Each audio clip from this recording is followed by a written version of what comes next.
Welcome to Breaking the Line, the ECNL Podcast, a bi-weekly look at all things related to the growing elite clubs nationally, the ECNL. For more information on the ECNL, visit us at www.theecnl.com. Now, here's your host for Breaking the Line, the ECNL Podcast, former U.S. Soccer press officer and longtime soccer broadcaster, Dean Linke.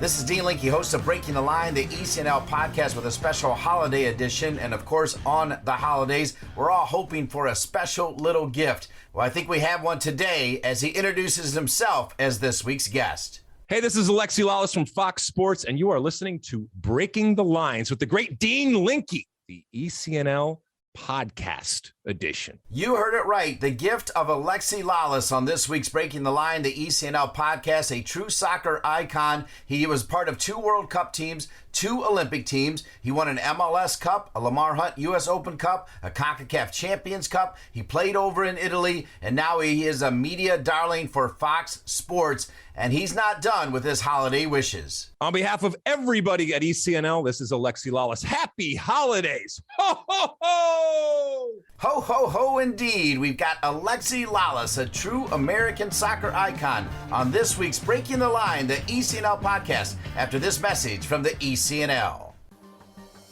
As the game continues to evolve in the United States, the ECNL remains the standard of excellence in youth soccer. The Elite Clubs National League has grown to include over 200 clubs and nearly 50,000 players across the country, with a robust competition platform for teams, educational resources for coaches and clubs, and unparalleled identification and development opportunities for players.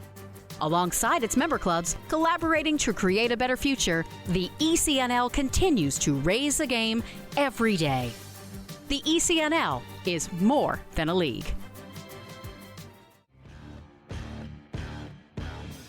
Welcome back to Breaking the Line, the ECNL Podcast. Once again, here's Dean. This is Breaking the Line, the ECNL Podcast, and as I just said in the open, I had the great honor of working with Alexi Lalas as the press officer for the 92 Olympic team and the press officer for the 1994 U.S. World Cup team, where we saw Alexi Lalas become a soccer icon. He still is a soccer icon. You're talking about a guy who made 2 World Cup rosters, 2 Olympic rosters. He won an MLS Cup. He won a Lamar Hunt U.S. Open Cup. He won a CONCACAF Champions Cup. He's a winner. He's in the National Soccer Hall of Fame, and now everybody knows him as one of the best analysts in the game for Fox Sports, the great Alexi Lalas. Welcome to Breaking the Line, the ECNL Podcast. Wow, that was an incredible introduction. You read it perfectly, just the way I wrote it. Thank you very much. Pleasure to be here. Pleasure to be here. It's so easy introing you, Alexi, because you made my life so easy in the time we spent together. And because this is the holiday edition, let's start with that. What is a great memory for you of Christmas, maybe as a youngster or maybe even as a dad? Well, when I was young, I mean, obviously it's the anticipation of what you're going to get. And, you have that one thing. I was always and have always been into music. So, from a musical perspective, getting a guitar, that made all the difference and changed my life. So those types of things were always very, very cool. And, now as a father, it's not just about the presents. It's about, everything that you talk about. It's hanging out with family, and it's, seeing their faces, and also, a time to reflect and a time to celebrate and a time to look back on the year. We've certainly lived some interesting years over the last couple of years. And while there's plenty of stuff that we can look back and shake our heads or scratch our heads at times, there's also a lot of good stuff. I know the tendency is in this moment to look at all the bad and look at all the challenges that we have had. And there are plenty of them, believe me. But there's also a lot of good stuff individually and collectively looking back on 2021. And I'm not just talking about the soccer field. I'm actually talking about off the soccer field. And that needs to be celebrated. And I think it needs to be appreciated at a time like this. Well, you mentioned appreciation. One of the things I like about this podcast now being a year old, and it broadcasts every 2 weeks, Alexi Lalas, is we're now connecting people like you with the future of the game. And I want people to remember the greats. And look, you're not that old, but some people see you on Fox, but they don't realize how great you were. So let's remind everybody a little bit about you. So first of all, Tell us how you pronounce your name, not Alexi Lalas, your real name. Let's start there. So my name is Alexi Lalas. I use Alexi, and I have since I was a kid, much more out of necessity and survival. So I grew up in Detroit. I grew up in the suburbs of Detroit. And, it's one thing to be a redhead. It's another thing to be a redhead and to go by the name Panayotis, which is my true legal name. And my father's Greek. My mom's from Jersey, and this is what happens when you put those two together. But, I need all the help I can get. And so running around, like I said, in the suburbs of Detroit in elementary school with Panayotis was just not going to work at that point. And Alexi was a lot easier. It was identifiable. But I guess if you look at it, it's actually my stage name because my middle name's Alexander. So Alexi actually doesn't even come into play. I suppose I could change it at this point, but everybody knows me as Alexi, and it just was a little bit easier than, for, like I said, suburban Midwest folks to be pronouncing Panayotis. Yeah, suburban Detroit. So this is the ECNL podcast. Obviously, we're talking about youth soccer, so it's great to have you on. But how about telling us about you as a youngster? Because people don't realize, as good as you were at soccer, you were a darn good hockey player too. Talk about playing both sports. Well, I mean, it's the law in Michigan that you have to play hockey. And I'll be honest with you, there were times growing up where I was playing more hockey than soccer. And, I started out like a lot of us do, where I was, down to the frozen lakes and the ponds, and then, we would freeze backyards and driveways and do all that kind of stuff. And that's really where you learn that proverbial sandlot type of upbringing when it came to hockey. But, in a couple of weeks where it was actually warm and you could go outside, I needed something else to do. And like I said, my father's Greek. And so when I was very young, we were going back and forth between Athens, Greece, and Detroit, Michigan. And obviously I did have that sandlot type of existence when I was in Athens. And, I talked about, being in Detroit and, not wanting to be called Panayotis and being called Alexi, but I was also kind of a fish out of water when I was in Athens growing up, because I was this, redhead American kid. And I would go down to the corner in Athens, and my mom would kick me out the door, and I would go down to the corner. I would sit there and I would wait and watch the neighborhood kids as they played on this vacant, abandoned dirt lot. And I would just sit there, and eventually after a couple of weeks, they got desperate and the kid didn't show up or whatever. And so they invited me in, of course, in goal. So I started in goal. Then a couple of weeks later, if somebody else isn't there, and they finally said, all right, let the American kid go run around. And, that was kind of the progression, but it introduced me to a sport at a young age and in a very informal type of way that I fell in love with. And then I came back to the United States, and I did everything that probably a lot of your listeners and followers do. I mean, I'm 51 years old right now, but I'm still a product of the American soccer system. And so it's mom and dad coaching, it's orange peels and juice boxes at halftime, it's travel teams, it's all those different things. Now, obviously, the landscape has changed dramatically since then, but still, it was a way for me to socialize. It was a way for me to express myself. It was a really unique sport relative to all the other traditional American sports that I really gravitated to. And I think a lot of people do, in that, yes, we look at it from a domestic perspective, but it always amazed me and really excited me that I could go out on my sidewalk in front of my house in suburban Michigan, in Detroit, and start juggling the ball. And there was a boy or girl on the other side of the world that was doing the exact same thing. We might have very little in common, but this was this thread between us and these two very different types of cultures and countries maybe that we were coming from, but that soccer, that binded us together. And I always thought that was really, really cool. And it's and incredibly unique relative to a lot of the other sports that I was playing or that I was growing up with in the US. I love that tie-in to you also playing in Greece as well as playing outside of Detroit. So you're playing both sports, as you talked about. You're right, in Michigan, you got to play hockey. When did you know that you're going to go play in college and the focus is going to be soccer? Or did you also play hockey in college, Alexi? Remind me of that. Yeah, so I did play hockey in college at Rutgers University, but I had gone there mostly because of the soccer program that was at Rutgers University. And when I was in high school, obviously I was getting better. I was getting more attention. And I really, like I said, I gravitated to the sport for a number of different reasons. I mentioned the international aspect of it, which was really kind of cool to me.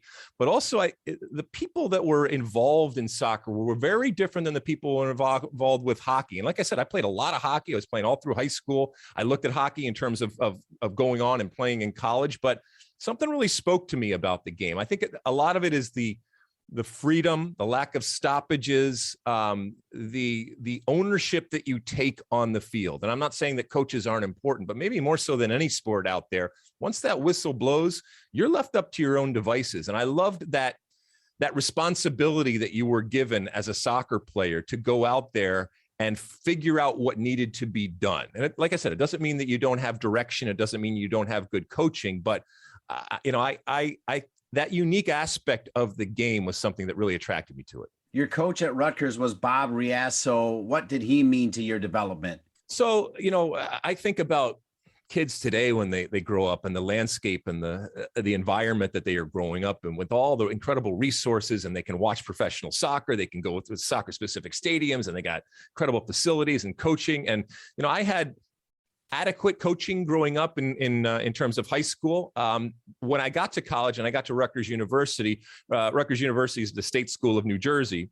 It was a hotbed, and Rutgers, New Jersey, in that area, in that metropolitan area, is still a hotbed. And so it was a huge step up in terms of competition, and I excelled in it. I recognized that I needed that. But it was also a huge step up in terms of the coaching from Bob Riasso. And I started to think about the game in a different way. And I started to think about things that I was doing naturally, why I was doing them, and to, evolve and mature a little bit more into understanding that it's not just always about speed. It's not just always about brute force.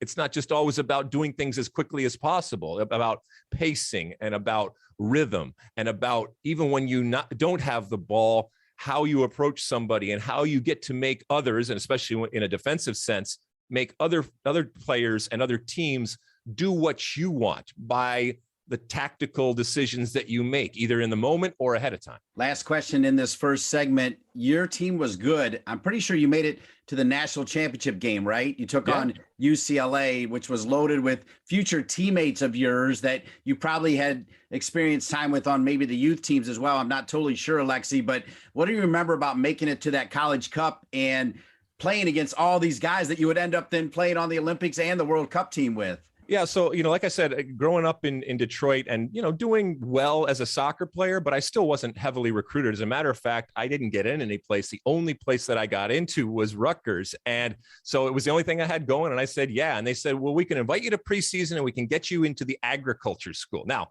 I grew up in Michigan, but I did not grow up on a farm, but it was the best thing that I had going. So I said, sign me up. And it ended up being great. I did everything wrong in terms of picking a school for all you that are in that process right now, in that I knew nothing about Rutgers University and I knew nothing about the state of New Jersey. And my dad drove me out. He opened up the door at exit 9 off the turnpike there and kicked me out and said, good luck and figure it out. But what he dumped me into was another world. The size of the school. I went to a small little prep school in Michigan. This was a state school, 30,000 plus there. I was from out of state, which only was about 2% of the student body at that time. But as I said, the soccer part of it was Division I. It was a team that was going to be playing against the best around the country. And I ended up playing against the best around the country and doing very, very well individually. The team, we went to a couple of Final Fours, obviously a championship game, which we ended up losing. But to your point, I was playing against really, really good competition that ultimately, in many cases, ended up being my teammates and friends as we moved along and evolved into Olympic teams and national teams and professional teams going forward. Yeah, you check those rosters for Rutgers and UCLA. It is stars and more stars. Special holiday edition with the great soccer icon, Alexi Lalas. We'll step aside and be back with more Breaking the Line, the ECNL podcast. Nike is a proud sponsor of ECNL Girls. Nothing can stop what we can do together to bring positive change to our communities. You can't stop sport because #you can't stop our voices. Follow Nike on Instagram, Facebook, and Twitter. From athletes just starting to turn heads to some of the best athletes to ever play their games, Gatorade shows that they are the proven fuel of the best. For the athletes who give everything, nothing beats Gatorade, the studied, tested, and proven fuel of the ECNL.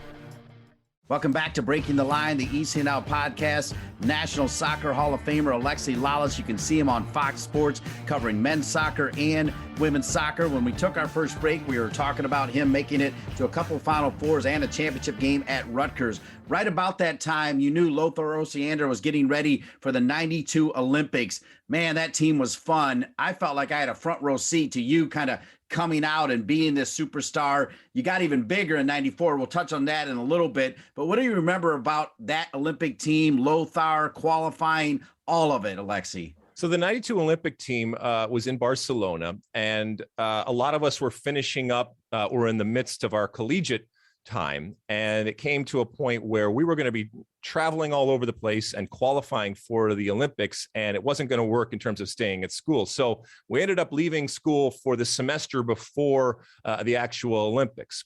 And this was an incubator, this team. If you look at the names that were on that team that then ultimately matriculated up into the full national team. And I'm talking about Kobe Jones, and I'm talking about Brad Friedel and Mike Lapper, and even players, like Dante Washington, and even, a player like Steve Snow that ultimately didn't necessarily do it at the highest level of the national team. There was just a lot of talent on this team. Chris Henderson.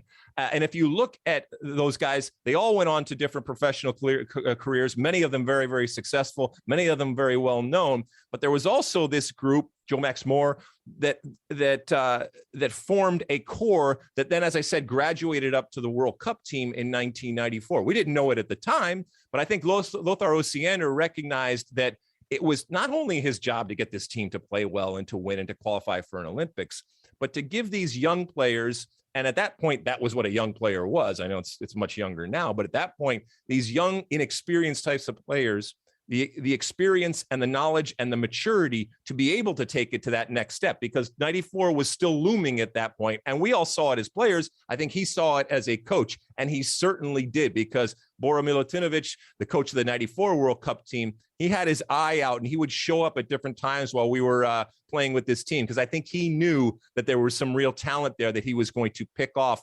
when that 92 Olympics in Barcelona was ultimately done. And we had a great time, that team developing and growing and learning and just traveling the world and having a good time with each other. I remember it incredibly fondly in terms of my time as a young, inexperienced type of player, just kind of coming of age. You mentioned Bora keeping his eye out. Alexi, I've asked you this before in different ways, but I always talk about the fact that I feel like I had a front row seat, particularly for you and Kobe kind of seizing the moment. I actually had a little bit of a front row seat even back in '89 with Tony Meola growing out the mullet and kind of knowing about endorsements and that type of thing. Did you know what was coming, Alexi, or were you just taking it day by day?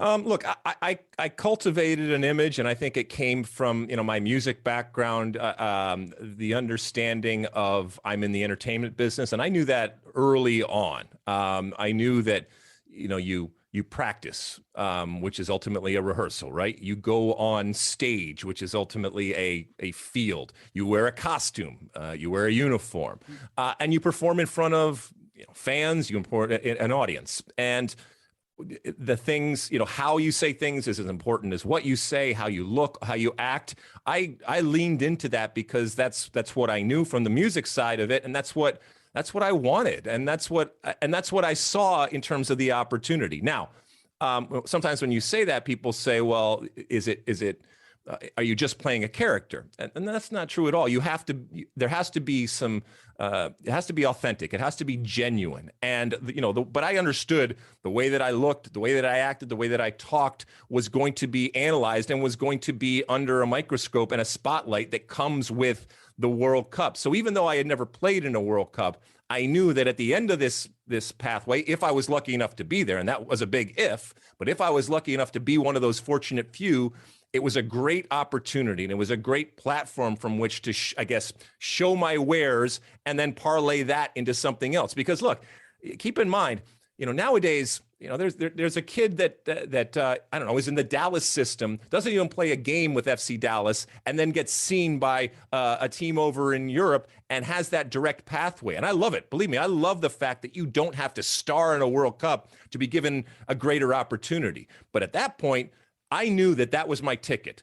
if I made that team, first off, if I got on the field and if I did well, there were going to be other opportunities, both in terms of playing career and in terms of the other things when it comes to endorsements and notoriety and all that kind of stuff. So it was calculated, but it was incredibly comfortable in terms of who I was and this character and this persona that I inhabited. When did you know that you had punched your ticket, particularly with Bora, who was rather cagey? You know, he made some last minute cuts. I think he cut your longtime roommate, Jeff Agus, on the last day. That had to be emotional for you. I feel like one of your tipping points was that incredible goal against England in the U.S. Cup 1 year out from the World Cup, right? It was against England, right? Mm-hmm. Yep. Yeah, amazing goal. You came off the bench, right, and scored that goal, I think. Maybe it was before that, Alexi. When did you know that you'd made it? Oh man, I didn't know at all. Keep in mind, so a lot of people don't realize this. In order to get ready for the '94 World Cup, obviously we're the host nation. We didn't need to qualify. And Bora said, "All right, well, what we're going to do then is we're just going to bring everybody into residence." We did it down in Orange County, down in Los Angeles, right south of Los Angeles. And we just basically trained every day, and we basically functioned like a club team, but we played international games constantly. Having said that, you know, we were on week-to-week contracts. Then if we were lucky, you were on a month-to-month contract, and it was just a rotation. It was like Survivor. All right. You either stayed and continued on, or you were shipped off the island. And a lot of good players came in and out. And that next Monday after a week, you would look around and say, well, I'm still here. I still got a couple of meal tickets at the Holiday Inn down there, and I get to eat and I still get to train. So I'm going to keep going on. But even all the way up to, you know, you mentioned the final cuts, which would have been in June of 1994. Even then, I remember driving home just saying, please don't have a call, or please don't get called into the office. And it was cutthroat. It was brutal, but it was competition. And it was a competition within a competition. So the first order of business was to prove to Bora and to the staff that you were of value, and that you were of value to be named to the team. Second order of business is you were of value to actually be on the field. But I never took anything for granted, or even recognized in the moment that was going to happen. And I still didn't. And I always was fearful that I was going to lose my spot. And I ended up harnessing that and finding a way to use that as motivation, because, you know, as soon as you get complacent, it can be problematic. So your best moment, I look behind me and the entire team signed the 94 team, and you were kind enough to write to Dean, you kick ass, 1994 U.S. World Cup team. And then right to the right of it, I see you draped in a flag after beating Colombia. When you look back at that World Cup, what moment comes to mind as the best moment during that time, Alexi? So look, we were hell-bent on making sure that we left a good impression, not just to the rest of the world, but to our own country. And we wanted to make sure that we did well. And what's doing well? It was getting out of the group. That was the initial and the big goal for the team. And so that game against Colombia, which is, you know, now a iconic type of moment, it was everything, because for all intents and purposes, after beating Colombia, a team that a lot of people had picked to win the World Cup, and certainly our biggest competition in our group stage games, that was huge. And that was a moment that I'll never forget in the Rose Bowl, completely sold out. And, you know, it's the things you dream of as an athlete. And you grow up watching, you know, people draped in the American flag. And I grew up watching the 1980 Olympic team, and, you know, Arizioni and these types of players, and that moment that you crave and that you want representing your country. And we got to do that, you know, to put the flag around in that moment when everybody was celebrating a goal that had been accomplished, and one that a lot of people didn't think was going to happen. And so, yeah, I'll never forget that day against Colombia, and that game against Colombia. And as I said, it's taken on even more meaning because, you know, the aftermath of that, and it's become this legendary type of game, not just for the score, not just for the result, but for Escobar and what happened later on. But, you know, I will forever remember that moment and what it felt like to grab that flag and to celebrate with everybody because we had achieved that goal for all intents and purposes, like I say, of going on and getting out of the group. Last question, this segment, and then the last segment, I want to move to you being a general manager and then your move to media where you seem right at home. One part about your career that I don't think people talk enough about is that 96 Olympic team, because they had, changed the rules where they could add 3 overage players. And I believe it was you, Claudio Reyna, and Brad Friedel. Is that right? Were those the 3? Was it Brad or Casey? I can't remember who was in goal. I'd have to go back look, but you're right. I mean, it was 3 and it was right down the spine. And so, 96 was in Atlanta. At that point, I had just come back to Major League Soccer. Major League Soccer started in 1996. I had been playing over in Europe, in Italy for a couple of years. And, the opportunity to go to an Olympics and to go to an Olympics at home, that was too good to pass up. And it was really, really interesting. Bruce Arena was the coach. We didn't get a lot of time with the team because, like you said, the rules had changed where in 1992, when I was in Barcelona, it was all under 23 at the time of the Olympics. And then in 1996, they said, all right, you can have 3 overage players, but they come in at the last minute. So we weren't really part of the team until last minute. Having said that, it was really cool because the Olympics, when it comes to soccer, it's so big, they have to satellite it out. And so we were in Birmingham, Alabama for games. We were up in DC for games. And it was really interesting. I'm glad I got that moment to be coached by Bruce Arena, one of the all-time legends, and to see what he was all about. And obviously once again, to represent my country in a big international event like that. We'll be back with more Alexi Lalas special holiday edition of Breaking the Line, the ECNL podcast. Soccer.com is proud to partner with the ECNL to support the continued development of soccer in the U.S. at the highest levels. We've been delivering quality soccer equipment and apparel to players, fans, and coaches since 1984. Living and breathing the beautiful game ourselves, our goal at Soccer.com is to inspire you to play better, cheer louder, and have more fun. Visit Soccer.com today to check out our unmatched selection of gear, expert advice, and stories of greatness at every level of the game. ECNL Boys is partnering with Puma for the 2nd year, driving sport forward with the leading products and the next generation of pros who wear them. Puma has proven themselves as the fastest sports brand in the world, the fastest innovation, the fastest players, and the fastest products in the game. They're the perfect partner to complement the speed and talent of our teams. In keeping with their mantra of forever faster, Puma introduces the world's fastest boot, the Ultra. The only boot engineered for speed, the Ultra combines a woven upper with a lightweight outsole for direct forward motion, speed, and acceleration. It's the best in the game, designed for the best players in the game.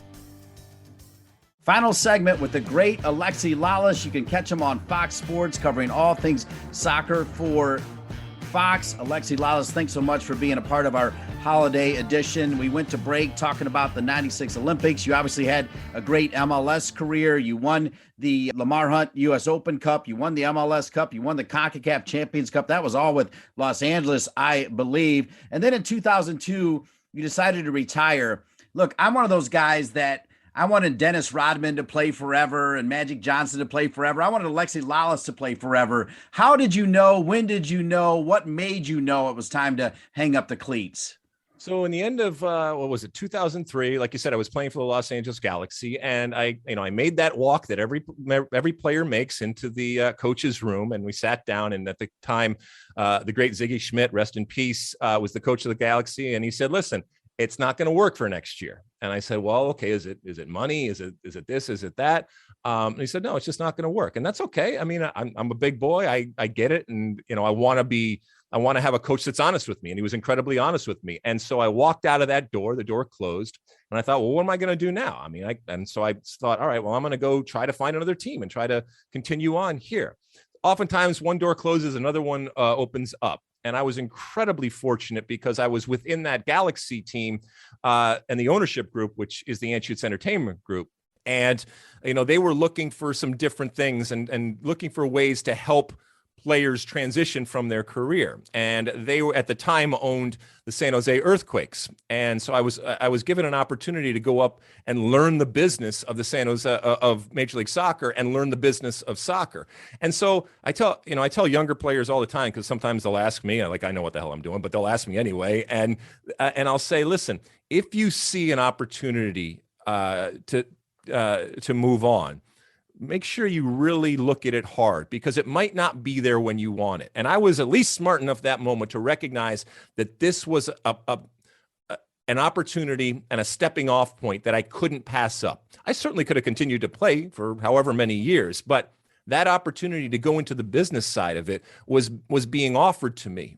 And I recognized the value of that. And I don't regret it for a second. I learned so much about a sport I thought I knew everything about. I learned so much about the business. I came in contact with so many incredible men and women, because I started with the San Jose Earthquakes. Then I went to the Metro Stars / Red Bulls in New York. Then I came back to the Los Angeles Galaxy. 3 very distinct and different types of business experiences. The Earthquakes were a team that was in flux because they were getting ready to be moved. They ended up going to Houston, as we know, and then back to San Jose.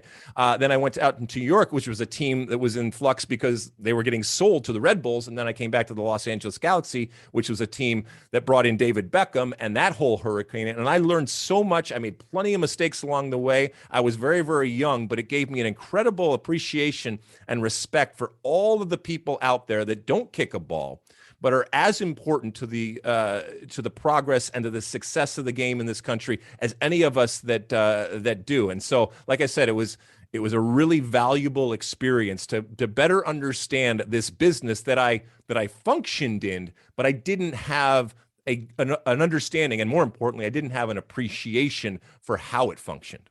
Upon reflection, what do you think Alexi Lalas was the best at as a general manager or in that executive office? And what was one thing that you were like, man, I could have done that better, or I wish I could have done that better? So the irony is that the business part of it was actually my best piece. We made a bunch of money. We improved the business. The actual product on the field, because my job was to put a great product on the field and monetize it off the field. I got the monetization part of the equation right. I didn't put a great product on the field. And if I had to do anything differently, and it's not that I could have at the moment seen it. I think I was making it up as I went along, like anybody would. I think I tried to be something that I'm not, because you have this idea and this stereotype and this image of how you should act in an office and in a front office type of setting and in a business setting. And it comes from stereotypes and things that you see. And look, I'm not saying you don't change. Absolutely you change, and you have to change, because let's be honest, if you act like you act as a player, then it's going to be problematic if you bring that to the business world. However, I think too often, if you're making that transition, you think, I can't be like this. But you know what? That's who you are. And you have to recognize what part of your personalities actually do translate. And like I said, I think I tried too hard to be something that I'm not. And in doing so, I became something that I was uncomfortable with, that ultimately impacted and affected the way I was doing the job. And like I said, I was young. And if I had continued on with that, I'm pretty sure that I would have at times reverted and kind of recognized the error of my ways going forward. But like I said, you surround yourself with good people, and you recognize that you're going to make mistakes along the way, and I certainly did. But ultimately, the value for me was the appreciation that I got for the hard work, the day in and day out slog that is professional sports, but more importantly, professional soccer. But also the commitment and the incredible pride that people have that have created this unique American soccer culture that we have. And every place was different, but every place had that ownership and that love and that passion. And like I said, that pride for what they were creating, not just for now, but for the future.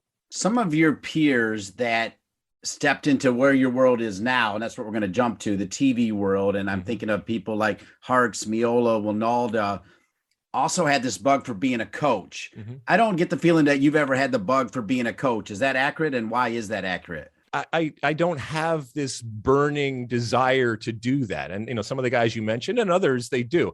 I run into so many people in my line of work when it comes to the media side that are just passing through and using it as a way station until something better comes along. And you can get away with that for a little bit. But ultimately, I think it will manifest itself in your performance. And I think you're cheating yourself. I think you're cheating the viewer. And I'm so fortunate and lucky, and let's be honest, incredibly privileged to be able to do this. And I don't want to do anything else. And I want to be surrounded by people that are equally invested.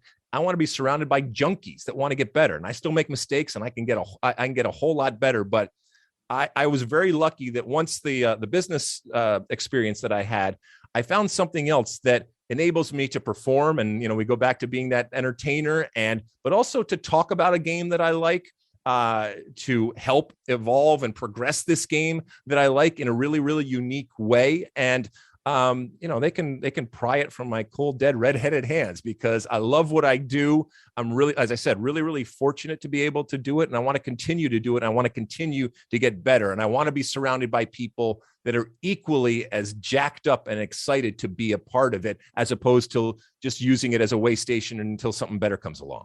Let's dive into that, because here you are performing again, and here you are right in the middle of the sport that you love, the sport that has made you famous and wealthy and all the great things that come with it. Part of that performance, Alexi, is you've got to stir it up every once in a while. That means you've got to take some bullets. You've never been afraid to take some bullets. How did you build up that sort of firewall for yourself? Because you're not afraid to mix it up, my man.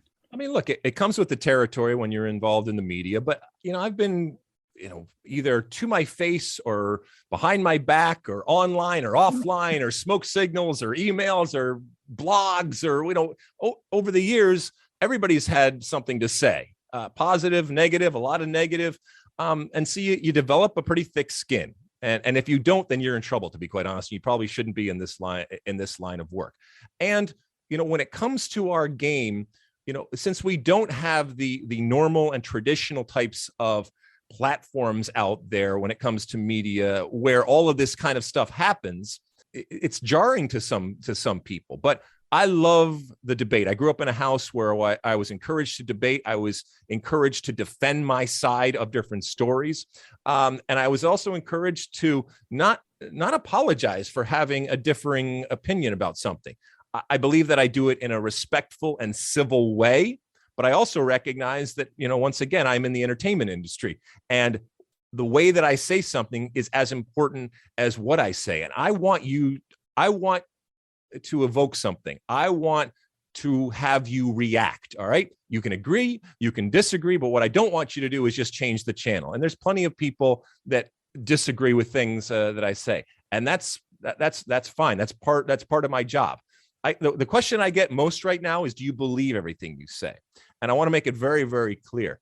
Absolutely. Okay. I'm never go on and say something that I don't believe in. Now, I can look at two sides of a situation and a debate, and I can equally argue both of those sides, but I'm never going to say something just to say something because it's the opposite side. I think no matter what you do, at its core, it has to be genuine. It has to be authentic, and it has to be honest. And just because you're performing, just because you're entertaining, just because you're even playing a character at different times, doesn't mean that it can't be honest. It doesn't mean it can't be true. And like I said, authentic and come from a real place. And that is the trick, as far as I'm concerned. Like I said, I don't know if I've mastered it yet, but I'm trying to get there. And I think I want more of that. I enjoy when people challenge me. I enjoy when I'm debating with people. And sometimes it's, in a bar or in an airport or something, or something like that. But we don't have enough of that when it comes to our sport, and we don't have enough people willing to do it. But I don't think we have enough platforms from which we can do it either. Special holiday edition with Alexi Lalas. We'll just got 3 questions left. He's got to get ready as we're recording this to prep for a USA men's national team friendly. So we're going to start with them. The US men's national team. It is amazing how deep the pool is now. It's also amazing how young the pool is now. Not that the pool wasn't young like when you played, as you mentioned, particularly in 90, it was all college players, 94, a little bit more seasoned, but now you got these young superstars that are making millions of dollars. What is your take on where we are right now with Coach Berhalter and the U.S. men's national team? Well, look, I mean, I'm hard pressed to find a time in history when we have been more bullish, and I think rightfully so, and optimistic about the men's national team. And the interesting thing is this only comes a few years after what is, it's not arguably, for me, it is the worst and biggest failure in U.S. soccer history, which is in 2017, not qualifying for the 2018 World Cup. And yet we find ourselves here in 2021, at the end of 2021, after an incredibly successful 2021, going into 2022 with, like you said, just a wealth of talent. And it's not just the level of talent and where they're playing and the leagues that they're playing, but the depth of talent and therefore the competition for spots. And, you know, we're recording this on Saturday, December, 18th. And I'm about to do a game where the U.S. is playing Bosnia-Herzegovina, right? And it's just a friendly, and it's it's not the starting team for Greg Berhalter. And yet there are players there that are going to feature. And we're so excited, and I think rightfully so, about all of this talent and all of the possibilities. I mean, listen, when Greg Berhalter first off names the roster for a camp, there is incredible debate and consternation out there. Why didn't this player get, and this player, this player? That's amazing. That's a good thing, let alone when he names the 11. So I can't wait to see what the 11 is come November and December in Qatar for the World Cup next year. Knock on wood, we make it, because I think this is what great soccer playing nations are about, where there's all this debate as to who is that best ultimate 11. And once again, a national team isn't necessarily the best players, it's the best collection of players. And so Greg Berhalter has what Tata Martino would call champagne problems, because he's got all of this talent. He's had an incredible 2021. Let's hope that he parlays it into an even better 2022 that has Qatar in November and December in it. One of the things I love about your coverage, Alexi, is you're always right there for coverage of the women, including from afar, commenting on the NWSL. You think about Vlatko Andonovski only getting a bronze medal. It's kind of weird. I'm not saying they're flipping, because the women are always going to be in the battle for 1, 2, or 3, but they do need to kind of do a shift change, I think. Talk about the state of the women's game and then also the state of NWSL. Yeah, I mean, look, this is a transition type of moment for Vlatko, and I think he would admit it as much. And I think that's part of the reason why he was hired, to kind of move this team along, which is difficult. I mean, you got some incredible players that certainly could to continue playing, but we all know that it's a young person's game when it comes to the international game. He'll really be judged when it comes to the World Cup. And I'll tell you what, my participation now with multiple World Cups, I have so much fun when I'm talking about the women's national team and the women's game, and it continues to grow and to evolve. I'm here in Los Angeles. We just had Angel City that announced they have 13,000 season tickets for next year. So the expansion, whether it's up here in Los Angeles or down south, our friends down in San Diego coming in, the league continues to grow. But what I think you're seeing is that, and for me, it doesn't really matter. Men's, women's, co-ed, I'll talk about it and I'll celebrate it. But when it comes to the women's game, I think what we're seeing is that from a business perspective, it is starting to make sense, because it can't be just about charity. It can't just be about benevolence. You have to see that this is something you want to get involved with and you want to invest in from a business perspective when it comes to the ownership and the leadership over there. And then you got to make sure that you are giving an entertaining and competitive type of product to the people that want to see soccer. And we are seeing it time and time again that if you do it correctly and you have smart people in the leadership roles, you can do it. And it's going to get bigger and bigger and bigger. And a lot of that engine is driven from the U.S. women's national team, which is arguably the best in the world, depending on where we are. Doesn't mean they win every single game, although they win most of them. And it doesn't mean they win every single tournament, although they certainly are two-time World Cup champs in a row. It'll be interesting to see Australia and New Zealand, what this team does under Vlatko, because I think there's going to be a lot of different names, and there's going to be this changing of the guard. And what a guard it is. I mean, we just said goodbye to Carly Lloyd, but then you're talking about Megan Rapinoe and Becky Sauerbrunn and Alyssa Nair and all of these different, Tobin Heath, these different mainstays of this team that want to be there. But what they have done is they've fostered a generation and a new generation that's come up and said, hey, it's our time. Listen, at one point, I took the position away from a guy that played in the World Cup. And that is, the circle of life. That's what happened. That's what happens. We will move on. But ultimately, we expect, and I think rightfully so, that this team is the best in the world, that this team wins every single game. And certainly when it comes to World Cups and Olympics, that this team is ultimately, when all is said and done, sitting on the top of the podium and winning World Cups and winning gold medals, because that's what we are conditioned. And it's just because of their history and their tradition of incredible success. Even when you don't know what's coming, you're the king to the segue and to the close, because I feel like on the girls' side, particularly, the ECNL has made all of these colleges so great, where it's not just North Carolina every year. There's so many great colleges where most of their players are coming from the ECNL. They're starting to get going on the boys' side, so that has certainly helped. For all these youngsters that play in the ECNL, I want to close with your message to them about living the dream, because you've lived the dream, Alexi Lalas. I mean, look, it's easy for me to say, do this, and do this, but I'll be honest with you, being successful and being professional and playing in World Cups, yeah, it's great. But there's also, while it's an incredible amount of hard work, there's also luck. And so things can happen.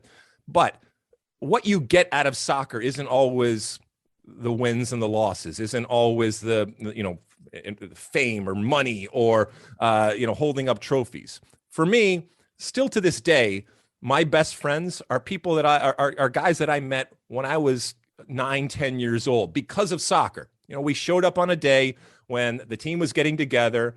Hi, my name's Alexi, and to this day, and they've gone on to be doctors and work in business and lawyers and do all this kind of stuff, but they're still my friends because of that connection of this beautiful game and what this beautiful game did. And that, my friends, okay, is the ultimate gift, all right? Regardless of what success you have or whatever level you achieve, soccer can give you a gift. And I hope that you take it, because there's so many more opportunities now than there have been in the past to get good coaching, to have good facilities, to be able to watch soccer. But ultimately, when it comes right down to it, it's about the interaction. It's about being on a team. It's about creating friendships. It's about competition. It's about learning lessons that sports can teach, and certainly soccer can teach. So don't underestimate the value of just participating right now. I'm not telling you not to be, to work hard and don't be competitive and don't care about winning and losing. But I'm just telling you that when all is said and done, you may or may not have achieved your quote unquote competitive goals, but I guarantee you will pull something positive out. If you don't know in the moment, eventually it will show itself, and you will come, if you haven't yet, to appreciate how important sports are, and in our case, how important soccer is going forward. Speaking of gifts, it's been a special gift to have you on the holiday edition of Breaking the Line, the ECNL podcast, the American soccer icon known as Alexi Lalas. Happy holidays, Alexi. Thanks for being with us. Thank you, my friend. Thank you, Alexi, and thank you for all you've done to push the game forward. On behalf of the ECNL, Christian Labers, Jason Cutney, Jen Winigal, Doug Bracken, Andrea Wheeler, Jacob Bourne, the entire crew, I'm Dean Linke, wishing each and every one of you a happy holidays and a happy new year. We'll see you just after the new year for another edition of Breaking the Line, the ECNL podcast. Once again, this is Dean Linke saying happy holidays on behalf of the ECNL. Thanks for listening to Breaking the Line, the ECNL podcast. For more information on the ECNL, visit us at www.theecnl.com. And if you have a suggestion for the show or a great idea for a guest, please email us at info@theecnl.com.